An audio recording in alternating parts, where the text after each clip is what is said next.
Hey guys, it's Brennan the Paleo Dude back with another Jurassic World toy review. Today we'll be taking a look at the new Dino Escape Wild Pack Wave 3 figures. These ones recently came out at Toys R Us here in Canada, so I decided to pick the entire wave up. And of course, these guys are looking fantastic right off the bat. They've got some amazing coloration. It's really reminiscent of the Dinorivals line back in 2019, which is one of my favorite lineups. I just love the colors, the nice solid greens, yellows, oranges, but yet way more better details compared to previous lines with color and patterns. I just think overall they're really getting better with the repaints. This raptor for sure is one of the best raptors in the basic lineup. It's just, wow, so pretty. You can see in the back, they've got the whole lineup here. Velociraptor, Mononycus, Shringasaurus, I think that's pronounced, and the Ramphorhynchus. This guy is not a dinosaur, obviously, but it looks like the Mattel team kind of gave it a dinosaur-like head. This might be from, genetic splicing and whatnot, like filling in the gaps in its genes, so giving it more of a dinosaur look. But this guy, I think, was from the Permian period.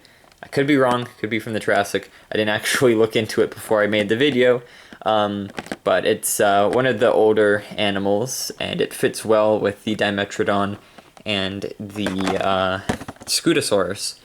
So that's really nice. I was surprised to see that. It's got some really great articulation in the neck. And it's always great to have these older animals in the Jurassic Park and Jurassic World lineups.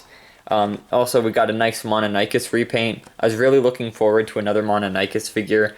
The first one, of course, is based off of the Lockwood Manor statue, but this one's sporting some nice, brighter colors. Kind of sad they did not paint the bottoms of the legs. That would have been neat, but they did do the tail and the head with some white stripes, which I do enjoy. Then there's also the Ramphorhynchus, which has a very bright paint job, very vibrant. We've got the oranges, we've got the whites, and the blackish blues. Even we got all three colors on the head too, which is crazy.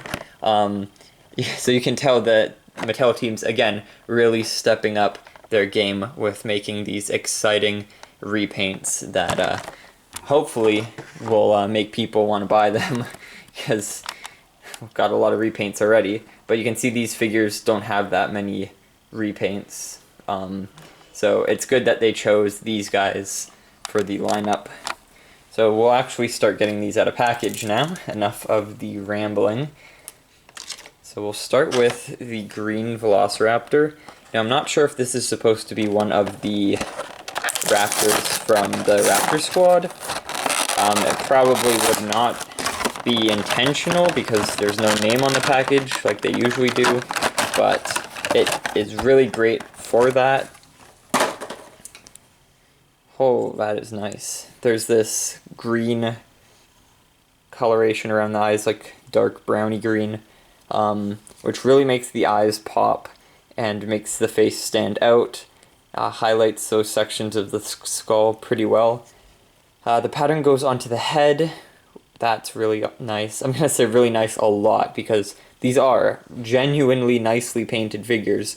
Even the bottom of the throat and bottom jaw has this like light brush spray to it, which makes the figure look less cheap.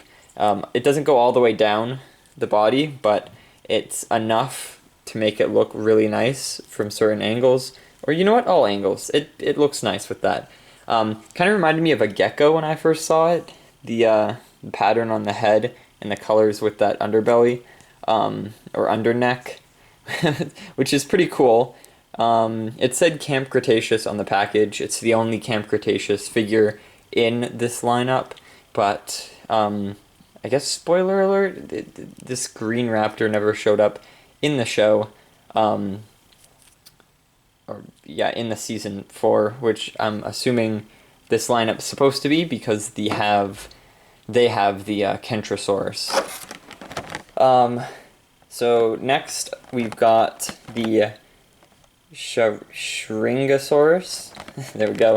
And I'm excited to see that neck articulation. That looks really cool. It's got a beefy ball joint going on there. Really beefy ball joint. And I'm loving the colors on it. Reminds me of one of those like demon gargoyle dogs from Ghostbusters. So we'll pull the jaws open. Okay, what's it got inside of there? Nothing. Just didn't color the top. They got the tongue colored. Teeth are well done. Wow, and that neck's really nice. Look at that. It's very flush, very fluid with the body. And it's got a nice continuation of these little spikes, spines, protrusions, whatever you want to call them, running down the back and then to the tail. It would actually be nice to see a battle damage version of this because it's got this side area here that's pretty open. Really good for a nice large battle damage chunk. And you can have them fight each other with that like head-butting action, these big spikes facing forward, or horns rather, on the head. Perfect for ramming attacks. The head gives me Tyrannosaur vibes actually. Like a knockoff Tyrannosaurus. If you just remove those horns. It'd be a cool Photoshop edit to see this head compared to an actual Tyrannosaur from the lineup. You can see there's some nice muscle detail on the back. There's these, you can see in the light, these canyon grooves going down and highlighting sections of the body. It's also got these, you can see them, I think, really nicely here, veins, lots of veins under the skin. That is incredible that the Mattel, the people at Mattel making these figures did that detail of all these veins around the chest and the lower body and even the neck. And on top of the veining that they did, it's got this, you can see it if you look very closely, it's a little dot pattern, similar to, I guess, a Komodo dragon, or some larger reptiles have that. And it's a different kind of feeling than most other Mattel figures when it comes to their like scales or skin.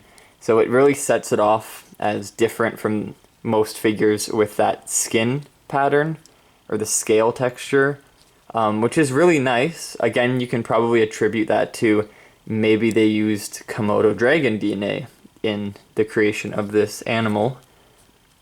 And the limbs are articulated, of course. You can have it lying out like on a rock.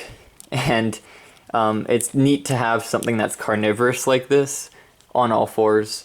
We don't get many bipedal ones besides non-dinosaurs, like Sarcosuchus and Postosuchus and stuff. So that's really neat. We got another bipedal carnivore joining the lineup. So next, we've got Mononykus, our little one-fingered chicken looking dude. I like the Mononykus previous to this one for its quail-like coloration with these like lines, these gray, duller lines, and then like a red highlighted waddle, or whatever you want to call it. This one's got a white highlighted chin waddle thing, and the bottom jaw's also that whitish gray. You can see there's the color continuing on the face, and all the teeth are painted, these tiny little teeth. The head's too small for articulation in the neck or jaw, so it's just got this permanent little smile, toothy smile going on. I love the eyes on this guy. If we compare it to the old one, they're practically the same, except for the teeth on this guy were not colored. What the heck?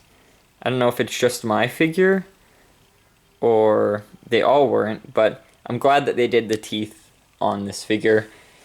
But exchange for that, the legs, these bottom parts, are not colored. Kind of sad. Kind of leaves them out. But I can see why. The body's a lot lighter than the previous one. and there's not really much reason to do that with a lighter body. Light on light isn't that good of a choice. It supports this ketchup-like color splattered all along the body, and it ends before the tail starts, and the tail is brushed with a brown and then these white lines. So we've got brown, white, and red on this figure. 3 colors is better than 2, and I'm loving that. It's such a simple pattern yet very effective for this figure. And it still supports the kind of bumpy skin texture. It's got the ribs showing and everything. Definitely worth picking up if you never got a chance to grab the previous Mononycus. There we go. Good addition to the park because, you know, it was seen in the movies. So it was a nice figure to be added. So next we've got Ramphorhynchus. This guy's a pterosaur with big old teeth. You can tell it's an early pterosaur because of that kind of spade tail ending, like a rudder on the back. So this coloration is fantastic. They didn't do any pattern on the bottom, but they've got the orange and the grayish, whitish color continuing halfway on the wings, and then the body, like, there's a nice transition between the colors on the body. It's kind of draining, dripping like ink, and flowing nicely into this other shade. The legs are articulated, the wings are articulated, all the normal. Holy cow, look at the side of the neck. I'm loving this detail. So they continue the color on the neck, and then onto the head, but they have these little dots on the side of the neck that you know, just give it even more of a natural look to it, kind of like counter shading. And they even did that here with those little dots, with the transitional color. That is so cool. I'm loving that. The tip of the beak has the same orange as on the wings, so it gives a nice consistency to the figure, with each tip of the body having that color. And they even did the tip of the tail in the black or really dark blue. You can see on previous figures, this is such an upgrade. The original does not have any color on the tail. The next figure in the line, or in this one's like 2019, this one's 2020, I think. This one has the spade outlined, and then this one just has full-on spray on the tail, which looks a lot nicer. And then this one ignored the flaps being consistent with the wings, but that's fine. It looks nice. These two are lacking the coloration on the wings. 3 different colors. They just have 2, and they're very different from the rest of the body's patterning. Well, they don't have patterning. And then you can see the bottom jaws are different colors than the rest of the body, whereas on this figure, you've got that nice transition on the neck, that extra paint detail on this very small part of the body, and some coloration variation on the head. This is just a fantastic figure overall with the paint. It really takes it to the max in comparison to those two. So this is definitely the best Dimorphodon paint-wise out of the lineup for sure. So there they all are together. Again, major Dino Rivals vibes. We'll do the scan codes real quick as well for those of you who are still here, and pick up the scan codes. So there's the Raptor. There's the Shringasaurus.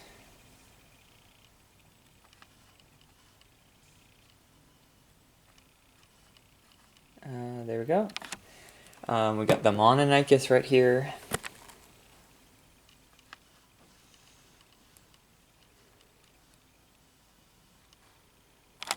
And the Ramphorhynchus.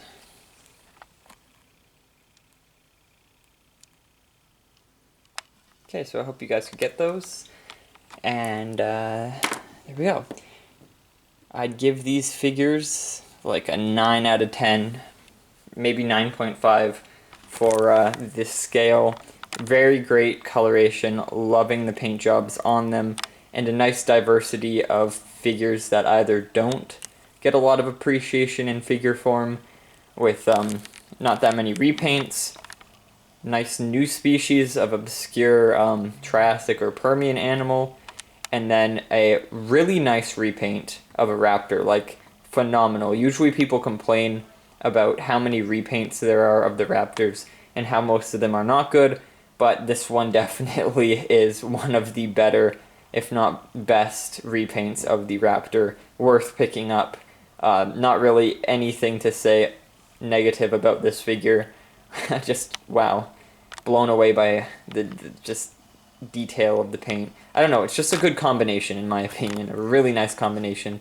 They did phenomenal with this lineup.